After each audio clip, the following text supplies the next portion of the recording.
नमस्कार शेतकरी मित्रांनो, विजय सूर्यवंशी या आमच्या यूट्यूब चॅनलवर आपल्या सर्वांचे स्वागत. आज आपण कृषी उत्पन्न बाजार समिती मुंबई येथील कांदा बाजारभाव पाहणार आहोत. असेच रोजचे कांदा बाजारभाव पाहण्यासाठी आमच्या चॅनलला सबस्क्राईब करून सपोर्ट करा. मुंबई येथे कांद्याची आवक झाली होती 9,848 क्विंटलची. कांद्याला भाव मिळाला आहे किमान दर 900 रुपये, कमाल दर 1,800 रुपये, सर्वसाधारण दर 1,350 रुपये असे होते मुंबई येथील प्रति क्विंटलमधील कांदा बाजारभाव.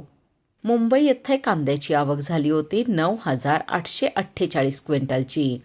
कांद्याला भाव मिळाला आहे किमान दर 900 रुपये, कमाल दर 1,800 रुपये, सर्वसाधारण दर 1,350 रुपये असे होते